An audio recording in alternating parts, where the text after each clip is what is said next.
Entrevista com Daniel Catalão, jornalista da RTP. Daniel Catalão, como é o programa Linha RTP que você apresenta?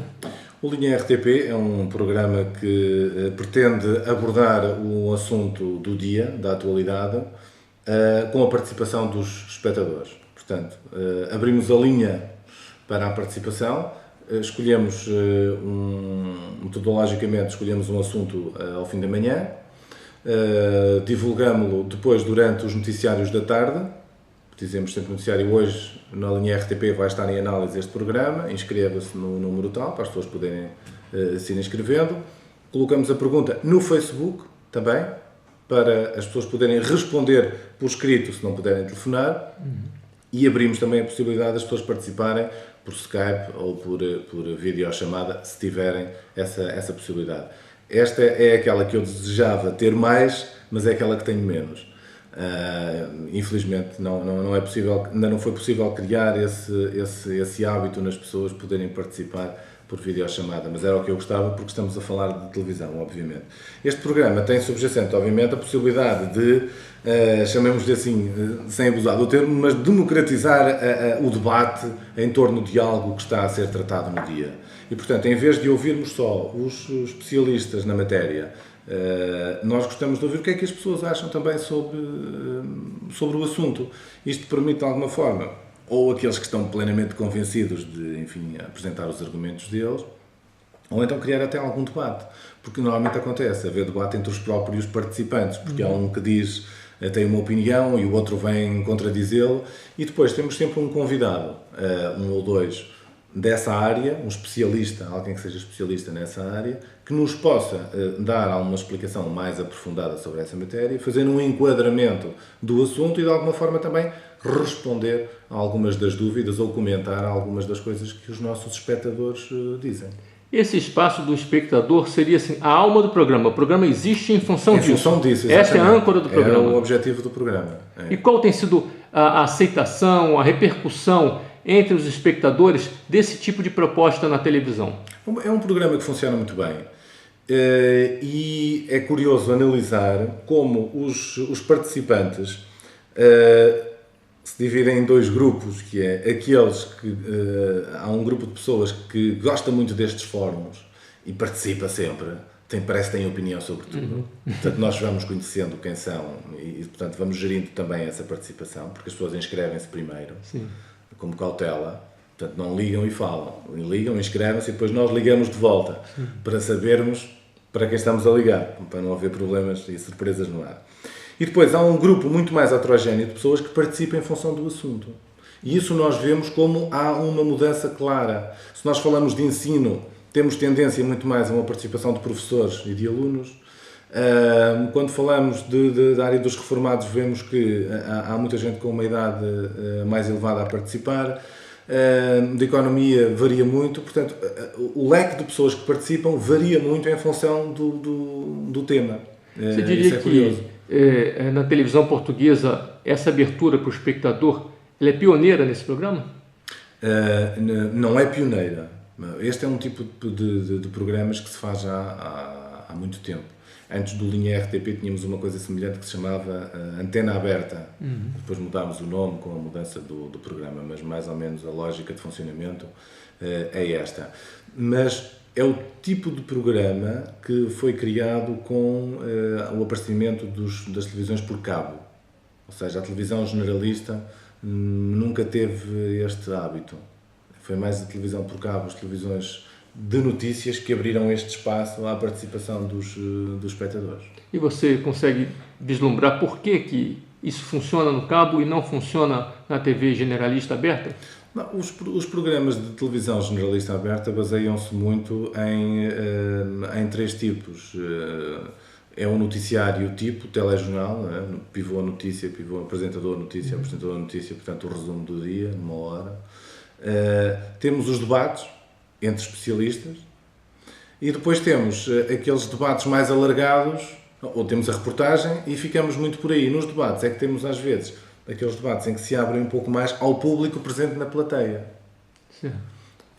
Mas a participação de fora foi uma coisa que os canais generalistas nunca se abriram. Talvez também pelo facto de isso representar algo que é contra o essencial da televisão, que é não estás a ter um participante que consegues ver. E, portanto, dá a sensação que estás a fazer mais rádio do que televisão, estás a fazer rádio com imagem. Pois é, você falou em rádio aí, a inspiração nasce também com o rádio, porque é o tipo de envolvimento, de participação que o rádio sempre permitiu ao seu ouvinte. Este é o típico programa que foi beber à rádio a inspiração completa, porque nós vemos que na rádio isto é um programa que funciona muito bem.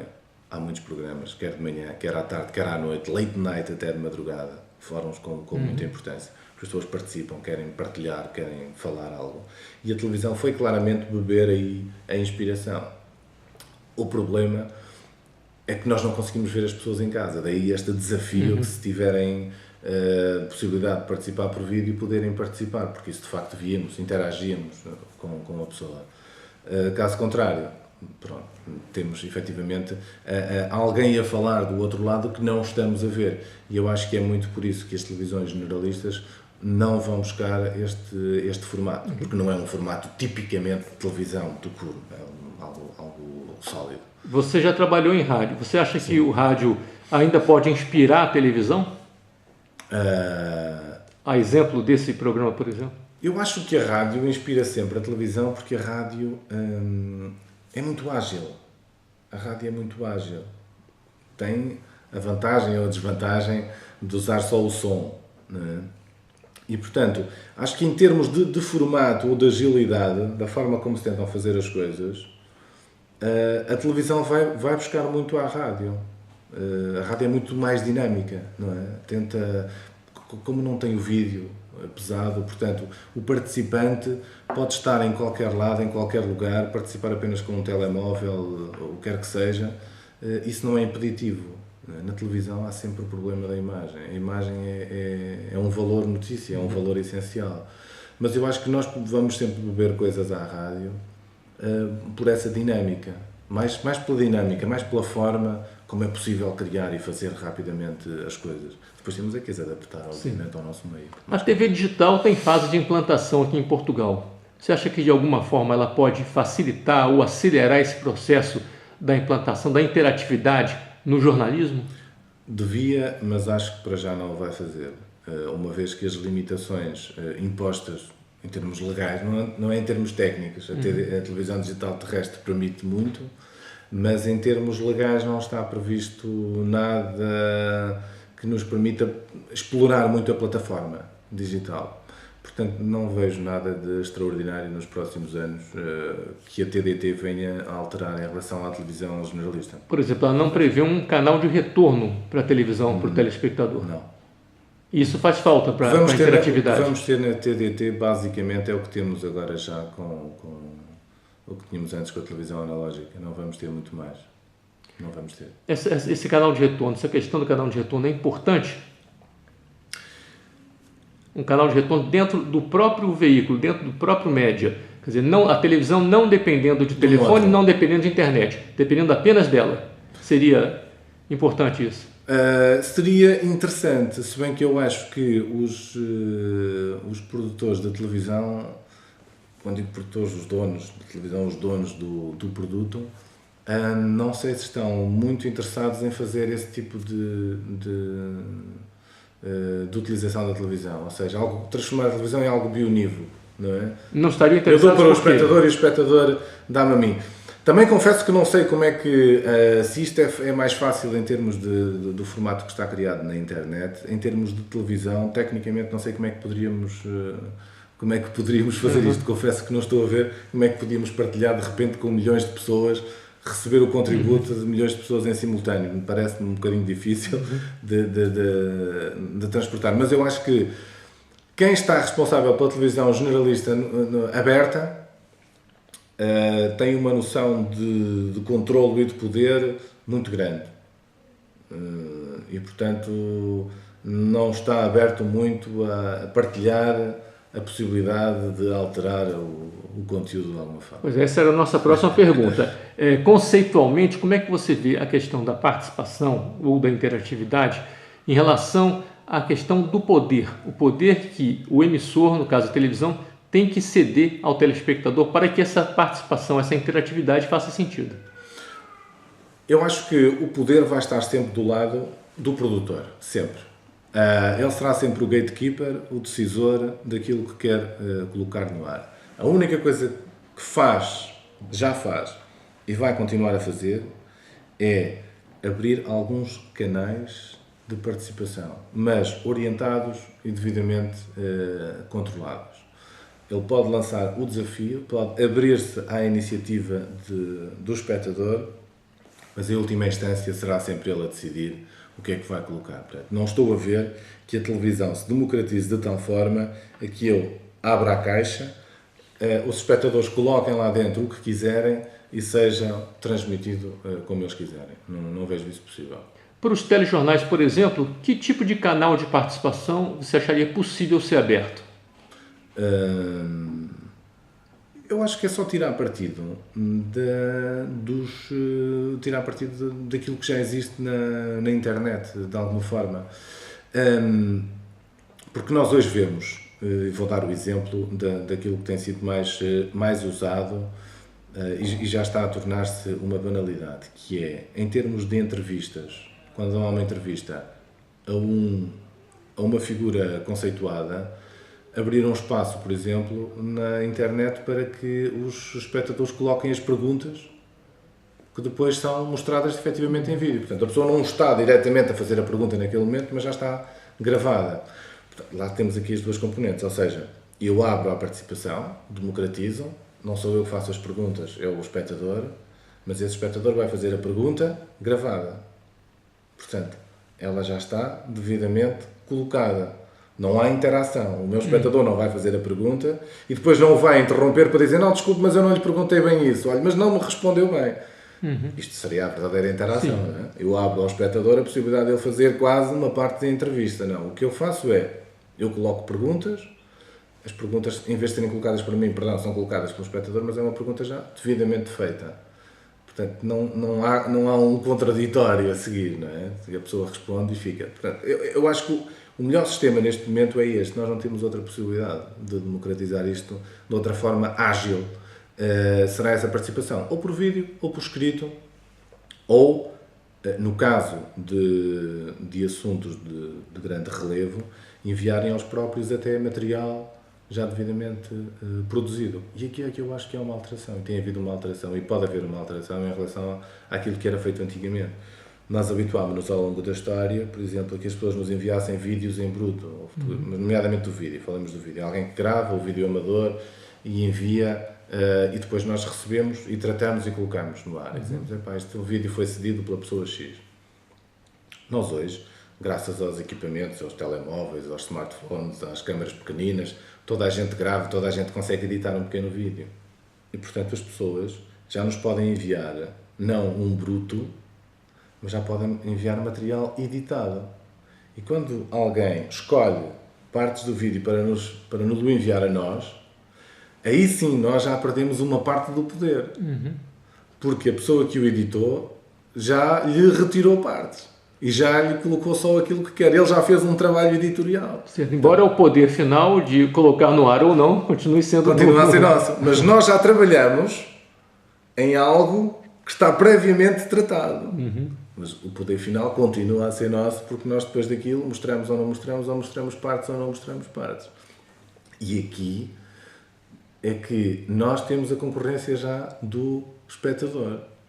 Porque vou dar aqui um exemplo, enquanto antes as pessoas gravavam um acidente na rua e a primeira coisa que faziam era, eu vou dar isto a uma televisão, ou vou vender, não interessa, mas vou levar isto a uma televisão. Agora o que as pessoas fazem é, eu já tive esse caso, eu vou colocar no meu blog, no meu Facebook, no meu Twitter, e a seguir vou dizer à televisão, olhem, eu tenho umas imagens extraordinárias, vão ao meu blog ou ao meu Twitter buscar se quiserem. Eu já tive esse caso. Essa participação do espectador dessa forma. Um exemplo muito, muito simples. Uma noite, houve alguém pelo Twitter que me enviou uma imagem acabei de gravar um carro que foi incendiado e vêm-se os bombeiros ainda a apagar e tal. Podes ir a este link e está lá.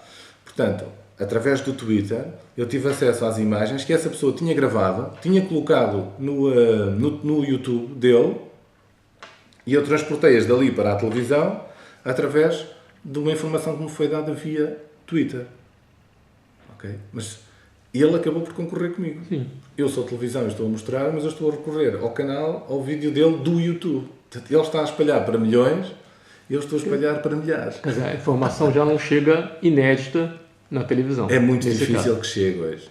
E é por isso que é importante que nós incorporemos os nossos espectadores, o trabalho que eles fazem. Esta coisa do cidadão repórter ou cidadão jornalista ou jornalismo cívico, a mim mete-me confusão. Porque para mim, o cidadão repórter, chamemos assim, que me entrega algo, ele não é jornalista. Para mim é apenas uma fonte. Sim. Para mim serve-me como fonte. Ele não faz um trabalho de jornalista. Ele fez um trabalho de curioso. O trabalho final de jornalista sou eu que o faço. Mas é neste âmbito que o jornalista tem agora uma grande responsabilidade, acrescida. Ao contrário daquilo que muitos dizem, que é o trabalho do jornalista vai morrer porque todos nós hoje podemos partilhar e temos acesso a tudo, certo? Eu hoje abro um blog, escrevo, coloco áudio, coloco vídeo, mas isso faz de mim jornalista? De que forma é que isso mata o jornalista? Não mata, pelo contrário. Aumenta-lhe a responsabilidade. Porque a minha responsabilidade é, no meio de toda esta barafunda, no meio de toda esta cacofonia de informação, afinal o que é que interessa? Afinal o que é importante? E as pessoas continuam a ser preguiçosas a esse nível e vão continuar a ser. Porque eu posso ir ver os blogs todos que quero, seguir os Twitters, os Facebooks, tudo o que eu quero. E só o que me apetece. Mas a verdade é que vai haver um momento em que eu digo, ufa, eu vou ter que ir ver as notícias. Porque alguém vai pensar por mim o que é importante, o que é segundo importante, o que é terceiro importante, o que é quarto importante, quinto, sexto, sétimo, e ao fim de uma hora eu vi tudo o que era importante no mundo.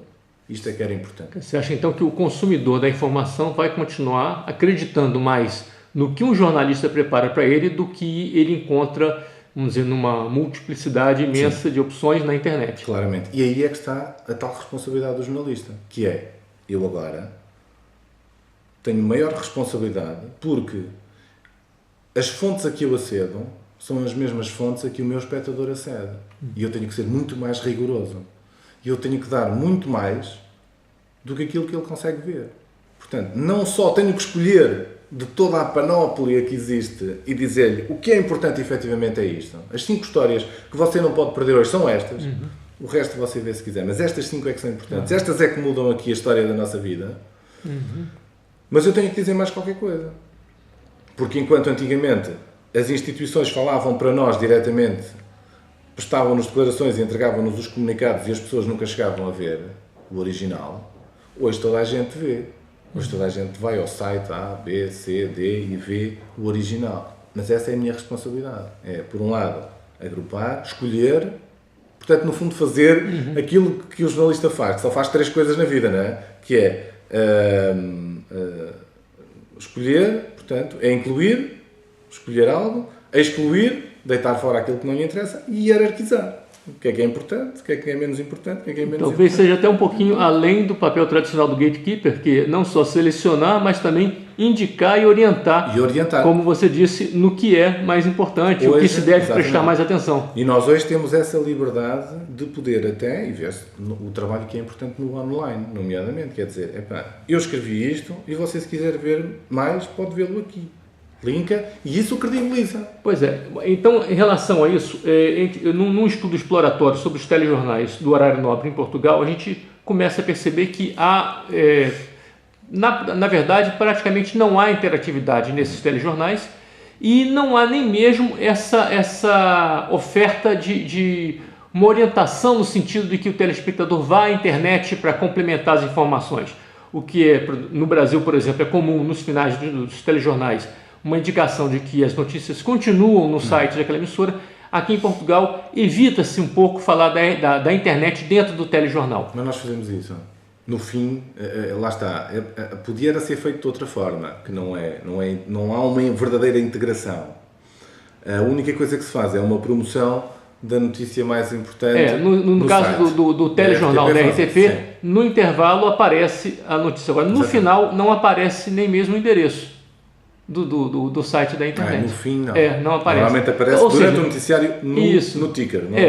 Então, isso acaba sendo uma maneira muito, vamos dizer, muito leve, muito superficial. Não há um convite oficial para que o telespectador interaja entre os médias. Nos telejornais, chamemos-lhe assim, portanto, de horário nobre, só se pede a participação do espectador em situações verdadeiramente excepcionais. Por quê? Em situações excepcionais.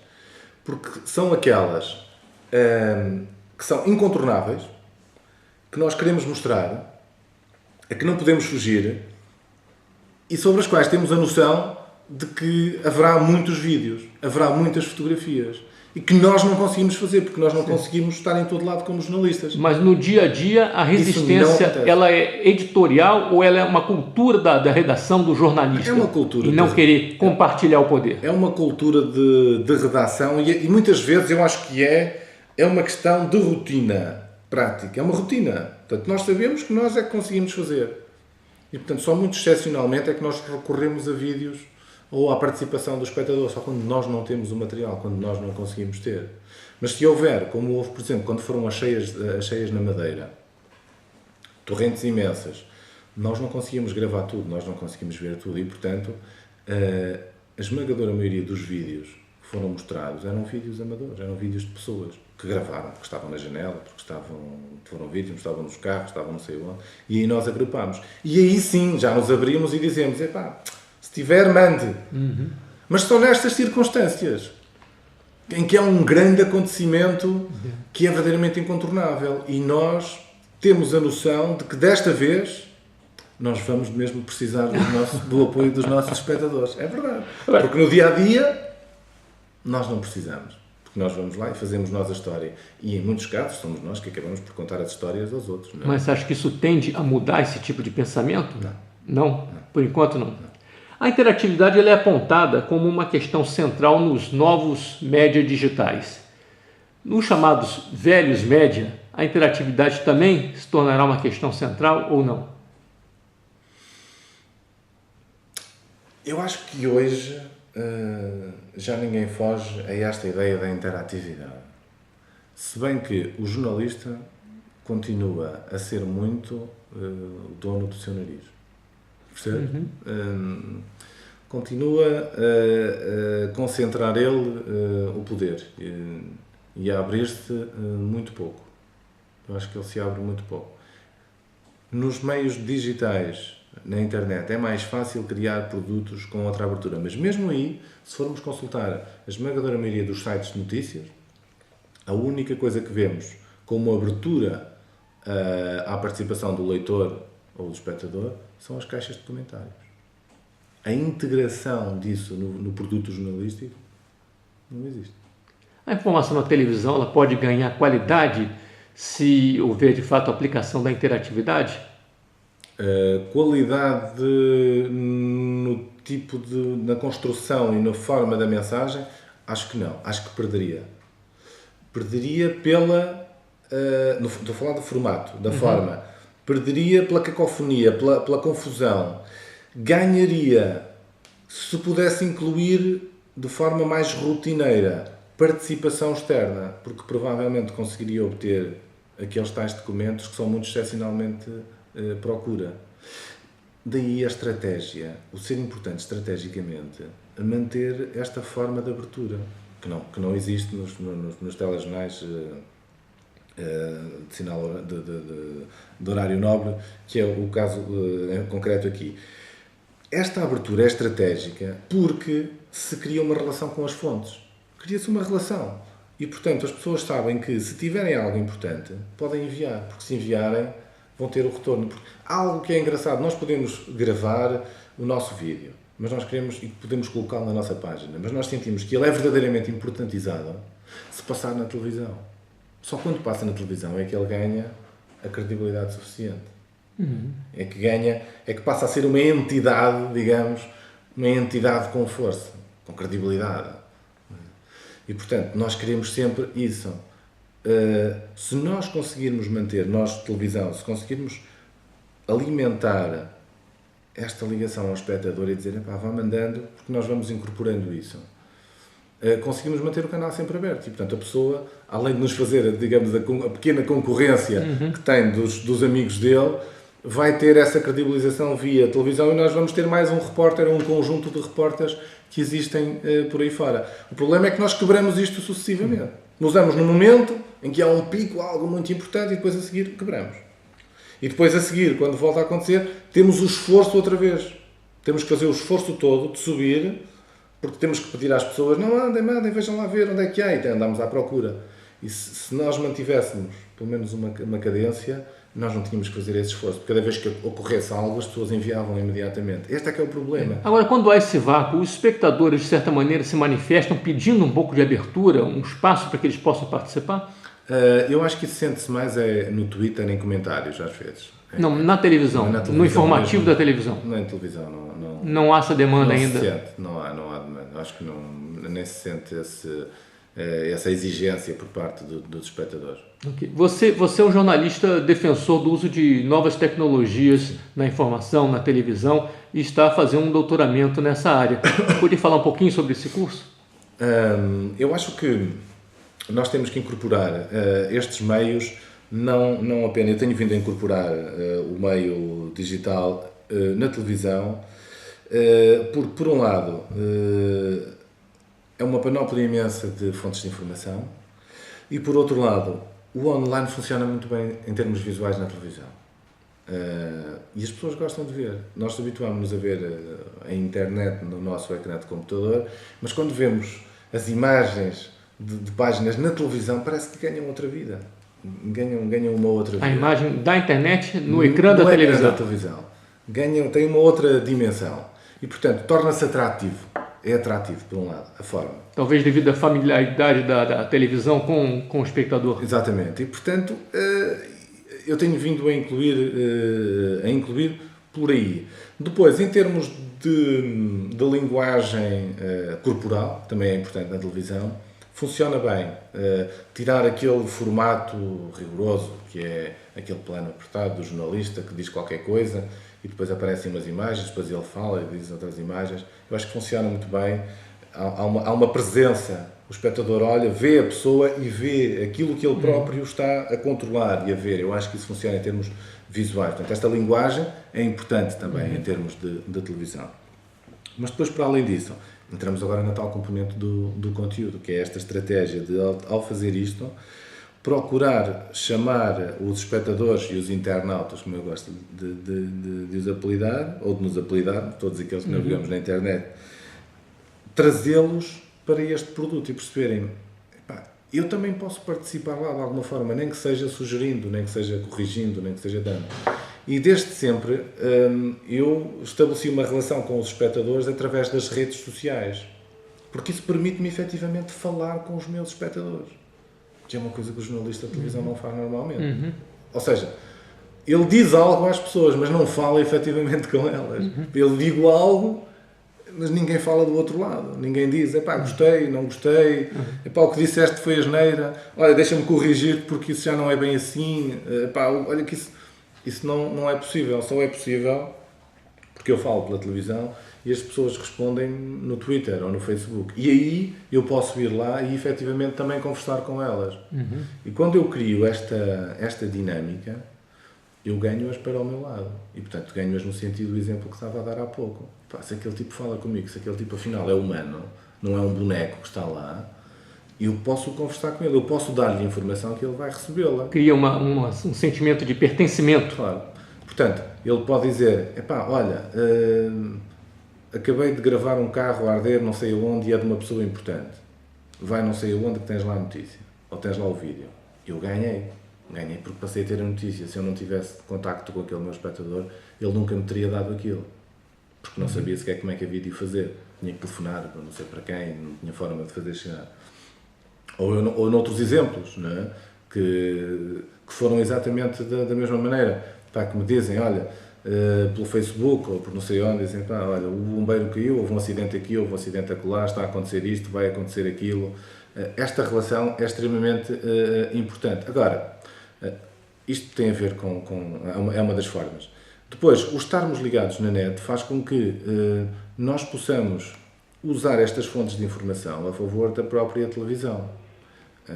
Vou dar aqui 2 exemplos muito concretos de algo que foi possível fazer porque nós incorporamos este formato de trazer a televisão a internet para a televisão, que permitiu dar muita informação e rapidamente. Quando o avião amarrou no Hudson, em Nova Iorque, nós conseguimos dar a notícia, por exemplo, mais rápido do que a CNN. Nós demos mais rápido que a CNN. Estou-me a comparar com a CNN, que tem milhões de pessoas em todo o mundo a ver, mas conseguimos dar lá mais rápido, mostrar a imagem, conseguimos mostrar o avião, não foi dar mais rápido, conseguimos mostrar o avião mais rápido do que a CNN. A primeira fotografia que apareceu, nós demos mais rápido. Porquê? Porque de repente nós tivemos, quando entramos no ar, se houver muita gente a ver, que está ligada na net, se eu tiver 100 mil pessoas a ver, 100 mil pessoas ligadas na internet, eu tenho 100 mil fontes.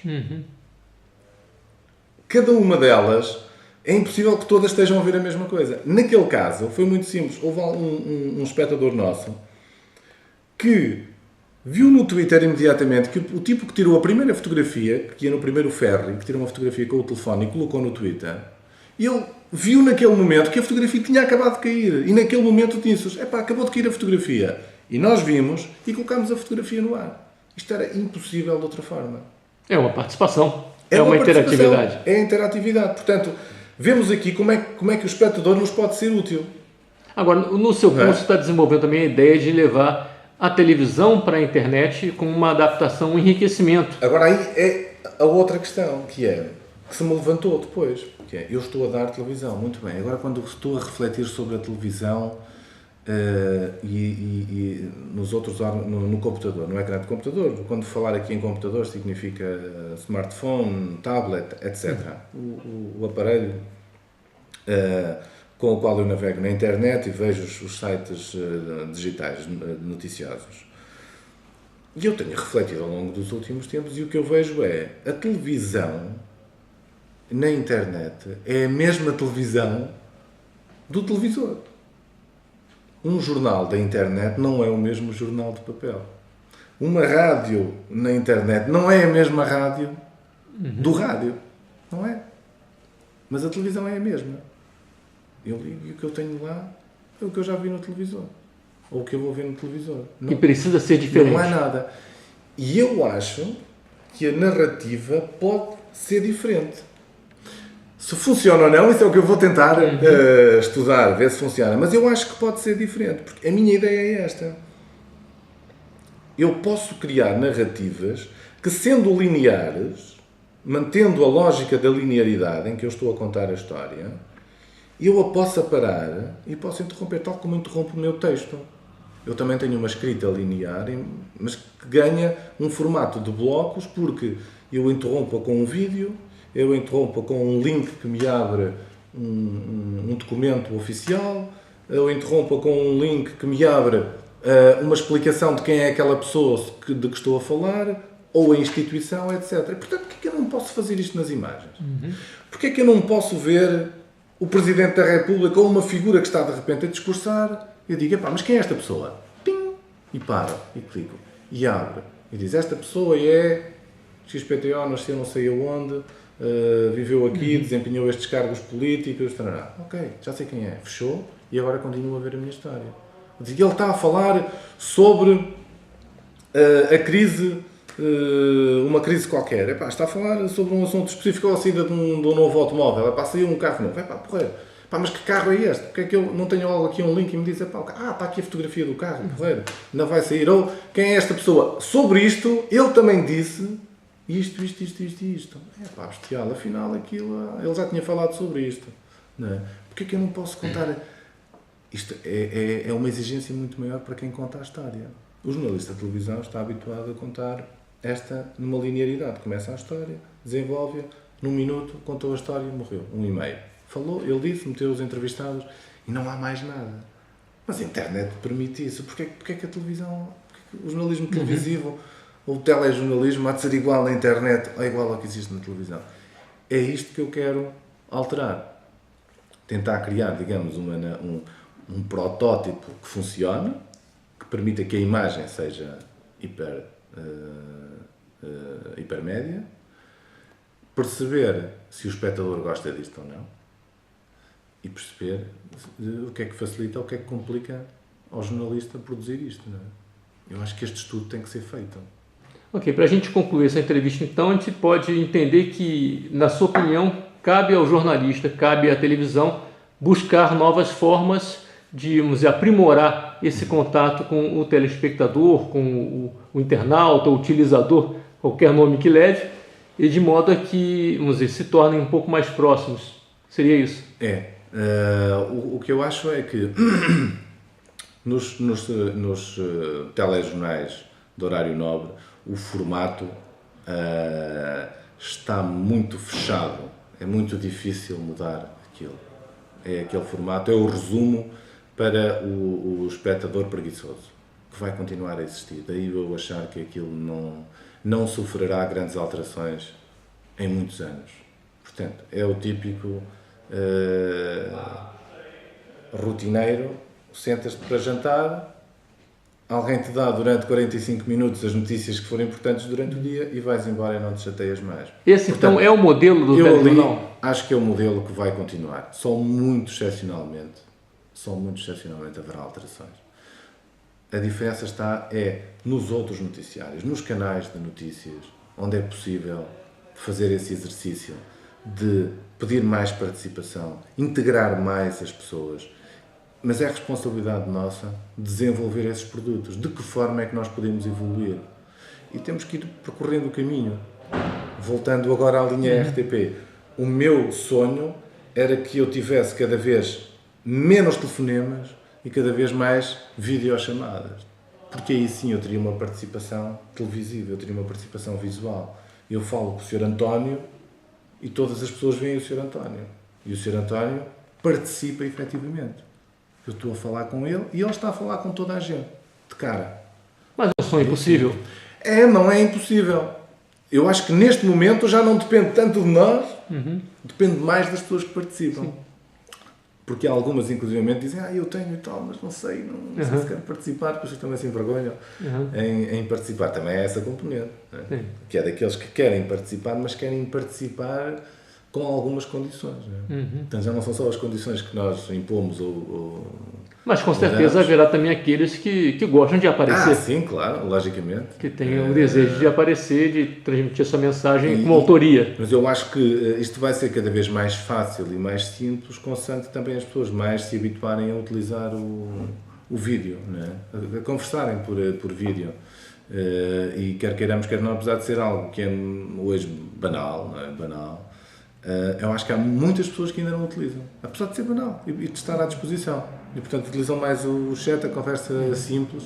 E quando isto se arregar um bocado mais, vai ser mais fácil que as pessoas participem mesmo visualmente nestes programas. Ok. Daniel Catalã, muito obrigado pela entrevista. Parece.